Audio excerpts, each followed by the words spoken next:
रंगांवरूनच कळत असतील की कशा झालेल्या आहेत ह्या पुऱ्या। मस्त अशा सोनेरी रंगावरती तळून घेतलेल्या ह्या पुऱ्या केळ्यांपासून बनवलेल्या आहेत आणि ह्या प्रवासासाठी मी बनवलेल्या आहेत, गावी देण्यासाठी म्हणून। तर ते चहा बरोबर मस्त पर्याय आहे।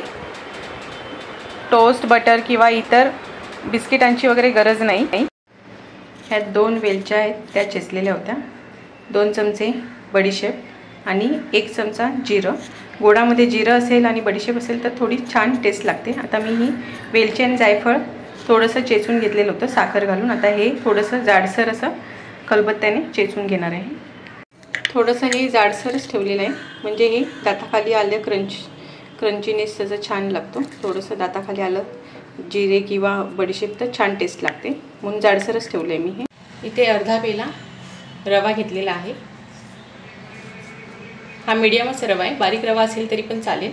आता हा उंबळण्यासाठी थोडंसं मी आता पाणी घालून 10-1 मिनिटासाठी ठेवणार आहे, जेणेकरून हा रवा छान उंबळला जाईल। पिठात डायरेक्ट मिक्स नाही करत, कारण मग ते कणकण राहतात तसेच, म्हणून थोडंसं मी पाणी घालून 10-1 मिनिटासाठी उंबळत ठेवते। 10-15 मिनिटं झालेले, रवा छान एकदम मऊ झालेला आहे। आता ह्यात सगळे पदार्थ मी मिक्स करून घेते। हे 2 केळी घेतलेली आहेत, ही मिक्स करून घेते।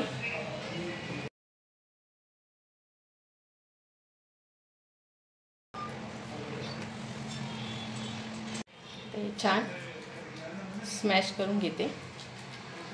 किसणीने किसून घालू शकता, म्हणजे कणकण राहत नाहीत। उपवास असेल तर झटपट करण्यासाठी ही रेसिपी छान आहे।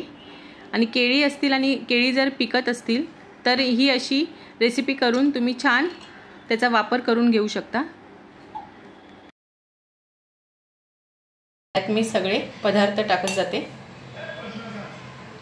चवीनुसार मीठ, गोडाचा पदार्थ असला तर मीठ आवर्जून टाकायचं, म्हणजे छान लागतं। ही गूळ घेतलेला आहे, पाव वाटी किंवा अर्धा वाटी।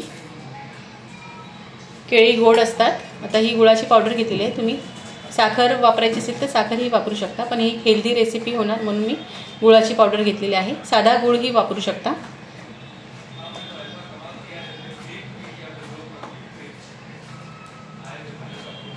व्यवस्थित मिक्स केल्यानंतर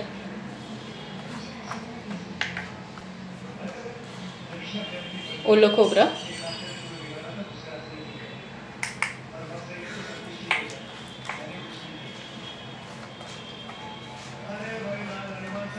हे जे जाडसर भरड केलेली होती ते,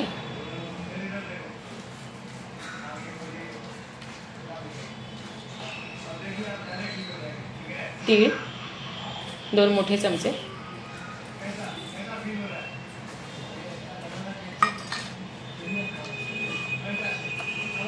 आता ह्या मिश्रणामध्ये जेवढं मावणार तेवढं मी गव्हाचं पीठ घालत आहे।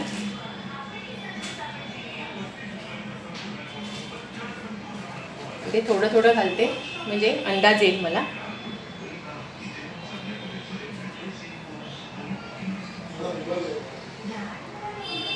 पाण्याचा वापर करणार नाही, लागलंच तर पाणी घालील, पण आधी ह्याच्यातच मी बघते जवळ येतंय का सगळं। आणि ह्यात आहे मिक्स करताना इथे 2 मोठे चमचे साजूक तूप घेतलेलं आहे, ते घालत आहे, म्हणजे छान खसखशीत होतात पुऱ्या। मोहनासाठी जे साजूक तूप वापरलेलं आहे ते मी विरघळून घेतलेलं आहे आणि थंड करून किंवा थोडंसं कोमट असतानाच मिक्स केलेलं आहे।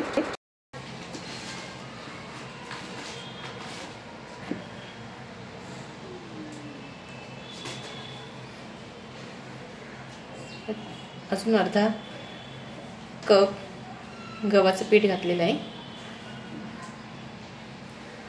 आणि हे छान घट्टसर गोळा करून घेते मी। पाण्याचा वापर मी आता अजिबात केलेला नाहीये। त्याच मिश्रणामध्ये मी पीठ मळून घेणार आहे।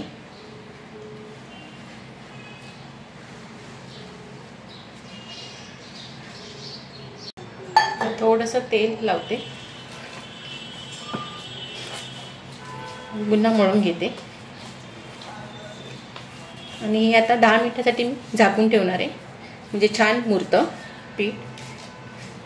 कारण गुळाची पावडर वगैरे टाकलेली होती, छान मिळून येईल म्हणून. तर 10 मिनिटांसाठी झाकून ठेवते. 10-15 मिनिटं झालेली आहेत. छान मुरलेलं आहे पीठ. पुन्हा मळून घेते थोडंसं. जे आपण टाकलेले पदार्थ होते ते छान एकजीव होतात.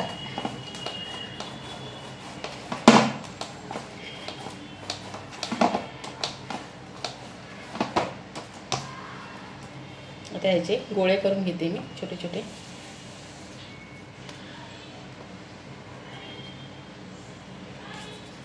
जेवढे आकाराचे पाहिजे तेवढे आकाराचे गोळे करून घेते.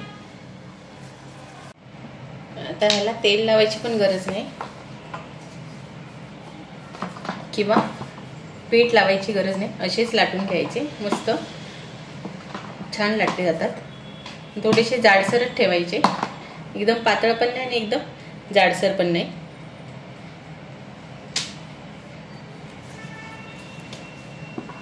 असे सर्व लाटून घेते मी.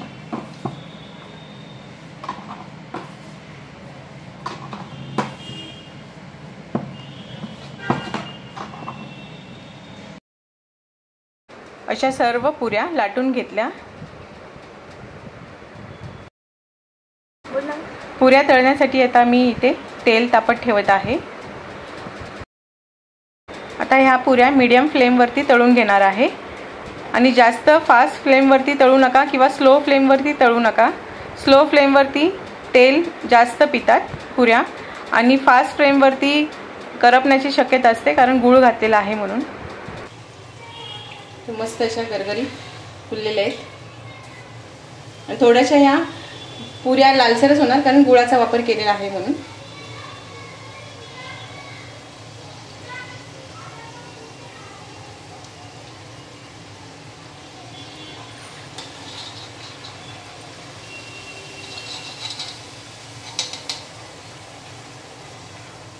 मस्त अशा कमी तेलकट झालेल्या आहेत, जास्त तेलकट नाहीये.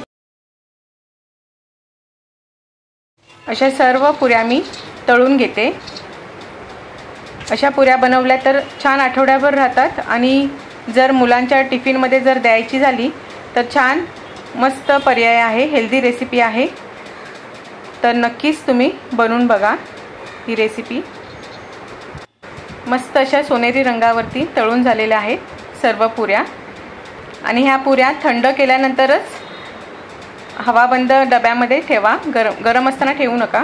रवा घातल्यामुळे खुसखुशीतपणा आलेलाच आहे आणि तुपाचं मोहन घातल्यामुळे पण मस्त असा खमंग टेस्ट लागते तुपाची पण, केळ्याचा स्वाद.